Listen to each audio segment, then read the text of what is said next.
प्रेम से बोलिए शंकर भगवान की जय। आज हम सोमवार व्रत की कथा सुनेंगे। एक समय की बात है, किसी नगर में एक साहूकार रहा करता था। उसके घर में धन की कोई कमी नहीं थी, लेकिन उसकी कोई संतान नहीं थी। इस कारण वह बहुत दुखी रहा करता था। पुत्र प्राप्ति के लिए वह प्रत्येक सोमवार को व्रत रखता था और पूरी श्रद्धा के साथ शिव मंदिर में जाकर भगवान शिव और माता पार्वती की पूजा किया करता था।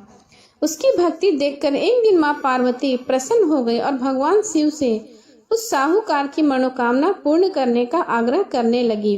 पार्वती जी की इच्छा सुनकर भगवान शिव ने कहा, हे पार्वती, इस संसार में हर प्राणी को उसके कर्मों का ही फल मिलता है। जिसके भाग्य में जो हो उसे भोगना ही पड़ता है।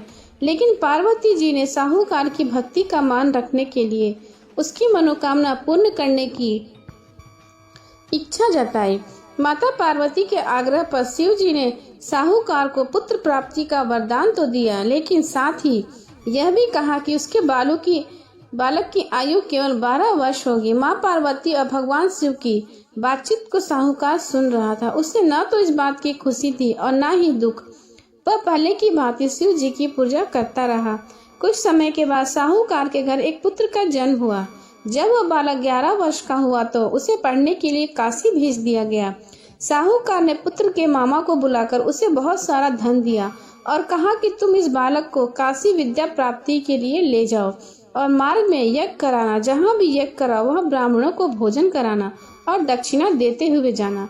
दोनों मामा भांजे इस तरह यज्ञ कराते और ब्राह्मणों को दान दक्षिणा देते काशी की ओर चल पड़े। रात में एक नगर पड़ा जहाँ राजा की कन्या का विवाह था, लेकिन जिस राजकुमार से उसका विवाह होने वाला था वह एक आंख से काना था। राजकुमार के पिता ने अपने पुत्र को काना होने की बात छुपाने के लिए एक चाल सोची। साहूकार के पुत्र को देखकर उसके मन में एक विचार आया। उसने सोचा, क्यों न इस लड़के को दुल्हा बनाकर राजकुमारी से विवाह करा दूं। विवाह के बाद इसको धन देकर विदा कर दूंगा और राजकुमारी को अपने नगर ले जाऊंगा। लड़के को दूल्हे के वस्त्र पहनाकर राजकुमारी से विवाह करा दिया गया। लेकिन साहूकार का पुत्र ईमानदार था, उसे यह बात अच्छी नहीं लगी। उसने अवसर पाकर राजकुमारी की चुन्नी के पल्ले पर लिखा कि तुम्हारा विवाह तो मेरे साथ हुआ है, लेकिन जिस राजकुमार के संग तुम्हें भेजा जाएगा वह एक आंख से काना है। तो मैं तो काशी पढ़ने जा रहा हूँ। जब राजकुमारी ने चुन्नी पर लिखी बातें पढ़ी तो उसे अपने माता पिता को यह बात बताई। राजा ने अपनी पुत्री को विदा नहीं किया, जिससे बारात वापस चली गई। दूसरी ओर साहूकार का लड़का और उसका मामा काशी पहुंचे और वहां जाकर उन्होंने यज्ञ किया। जिस दिन लड़के की आयु 12 साल की हुई उस दिन यज्ञ रखा गया। लड़के ने अपने मामा से कहा कि मेरी तबीयत कुछ ठीक नहीं। मामा ने कहा, तुम अंदर जाकर सो जाओ। शिव जी के वरदान के अनुसार कुछ ही देर में उस बालक के प्राण निकल गए। मृत भांजे को देखकर उसका मामा विलाप करने लगा। संयोगवश उसी समय माता पार्वती और भगवान शिव शंकर उधर से गुजर रहे थे। माता पार्वती ने भगवान से कहा, स्वामी, मुझे इसका रोना सहन नहीं हो रहा। आप इस व्यक्ति के कष्ट को अवश्य दूर करें। जब भगवान शिव ने उस बालक के समीप गए तो बोले कि यह उसी साहूकार का पुत्र है जिसे मैंने 12 वर्ष की आयु का वरदान दिया था।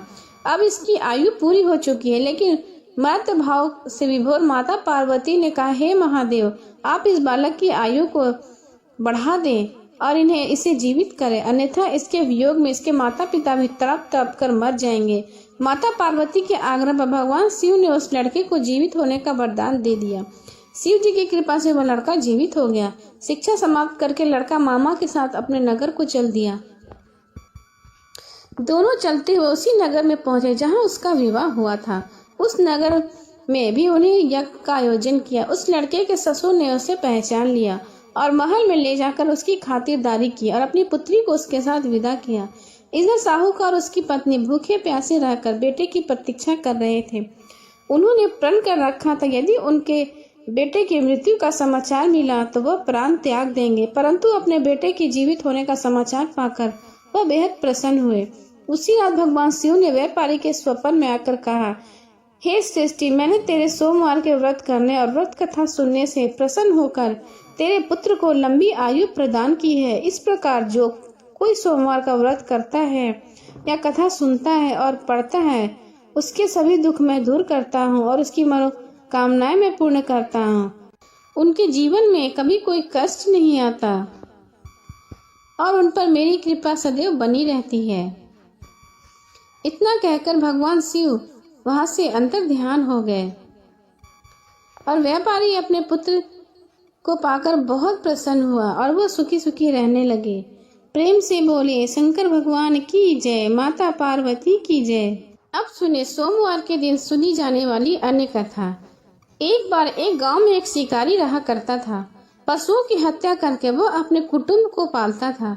वह एक साहूकार का ऋणी था, लेकिन उसका ऋण समय पर न चुका सका। क्रोध व साहूकार ने शिकारी को शिव मठ में बंदी बना लिया। संयोग से उस दिन सोमवार था। शिकारी ध्यान मग्न होकर शिव संबंधी धार्मिक बातें सुनता रहा। उसने सोमवार की कथा भी सुनी। संध्या होते ही साहूकार ने उसे अपने पास बुलाया और ऋण चुकाने के विषय में बात की। शिकारी अगले दिन सारा ऋण लौटा देने का वचन देकर बंधन से छूट गया। अपनी दिनचर्या की भांति वह जंगल में शिकार करने के लिए निकला, लेकिन दिन भर बंदी गृह में रहने के कारण भूख प्यास से व्याकुल था। शिकार करने के लिए वह एक तालाब के किनारे बेल वृक्ष पर पड़ाव डालने के लिए बैठ गया। बेल वृक्ष जैसे शिवलिंग उसके नीचे बनी हुई थी, जो बेलपत्र से ढका हुआ था। शिकारी को उसका पता न चला।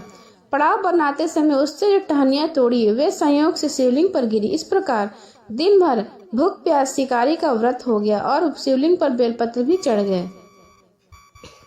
एक पहर रात्रि बीत जाने पर एक गर्भिणी मृग तालाब पर पानी पीने पहुंची। शिकारी ने धनुष पर तीर चढ़ाया।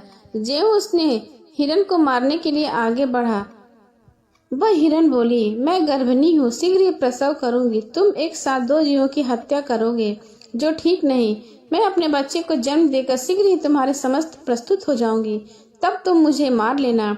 शिकारी की तीर हटा लिया और उस हिरण को छोड़ दिया और हिरण झाड़ियों में कहीं लुप्त हो गई। तीर चढ़ाने तथा ढीले करने के वक्त कुछ बेलपत्र टूटकर शिवलिंग पर गिर गए। इस प्रकार उसने अनजाने में ही प्रथम पहर की पूजा कर ली। कुछ ही देर बाद एक हिरनी उधर से निकलकर शिकारी को की प्रसन्नता का ठिकाना न रहा। समीप आने पर उसने धनुष पर बाण चढ़ाया। तब उसे देखकर हिरनी विनम्रता पूर्वक निवेदन की, हे शिकारी, मैं थोड़ी देर पहले ऋतु से निर्मित हुई है, कामातुर वीरनी हूँ, अपने प्रिय की खोज में भटक रही हूँ। मैं अपने पति से मिलकर शीघ्र ही तुम्हारे पास आ जाऊंगी। शिकारी ने उसे भी जाने दिया। 2 बार शिकार को खोकर उसका माथा ठनका। वह चिंता में पड़ गया। रात्रि का आखिर पहर भी बीत रहा था। इस बार भी धनुष से लगकर कुछ बेलपत्र शिवलिंग पर जा गिरे। शिकारी को खोकर उसका माथा ठनका। वह चिंता में पड़ गया। रात्रि का आखिर पहर बीत रहा था। तभी के अन्य हिरण अपने बच्चों के साथ उधर से निकली। शिकारी के लिए वह स्वर्ण मणि अवसर था। उसने धनुष पर तीर चढ़ाकर जैसे उसने तीर छोड़ने ही वाला था कि हिरनी बोली, हे पराधी, मैं इन बच्चों को पिता के हवाले कर कर लौट आऊंगी, इस समय मुझे मत मारो। शिकारी हंसा और बोला, सामने आए शिकारी को छोड़ दो, मैं ऐसा मूर्ख नहीं। इससे पहले मैं 2 बार अपने शिकार को खो चुका हूँ। मेरे बच्चे भूख प्यासे तड़प रहे होंगे। उत्तर में हिरण ने फिर कहा, मैं जैसे तुम्हें अपने बच्चों की ममता सता रही है, ठीक वैसी मुझे भी अपने बच्चों की ममता सता रही, इसलिए सिर्फ बच्चों का नाम पर मैं थोड़ी देर के लिए जीवन दान मांग रही हूँ। हे पराधी, मेरा विश्वास करो, इनके पिता के पास छोड़कर मैं तुम्हारे पास तुरंत लौट आऊंगी। हिरण का दीन स्वर सुनकर शिकारी को उस पर दया आ गई। उसने उस मृग को भी जाने दिया। शिकार के अभाव में बेल वृक्ष पर बैठा शिकारी बेलपत्र तोड़ तोड़कर नीचे फेंकने लगा। पाँव फटने को हुई तो एक हष्ट पुष्ट हिरनी उधर से रास्ते पर आई। शिकारी ने सोच लिया कि इसका शिकार तो वह अवश्य करेगा। शिकारी की तनी तीर देखकर मृग विनती स्वर में बोला, हे पराधी भाई, यदि तुमने मुझे पूर्व आने वाली 3 हिरनी तथा छोटे बच्चे को मार डाला तो मुझे भी मारने में विलम्ब न करो, ताकि उनके वियोग में मुझे एक क्षण भी दुख न सहना पड़े। मैं उन हिरनियों का पति हूँ। यदि तुमने उन्हें जीवन दान दिया तो मुझे भी कुछ क्षण के लिए जीवन दान देने की कृपा करो। मैं उनसे मिलकर तुम्हारे सामने आ जाऊंगा। हिरण की बात सुनते ही शिकारी के सामने पूरी रात का घटना चक्र घूम गया। उसने सारी कथा हिरण को सुना दी। तब हिरण ने कहा, मेरी 3 पत्नियां जिस पर प्रतिज्ञाबद्ध होकर गई है, मेरी मृत्यु के से अपने धर्म का पालन नहीं कर पाएंगी।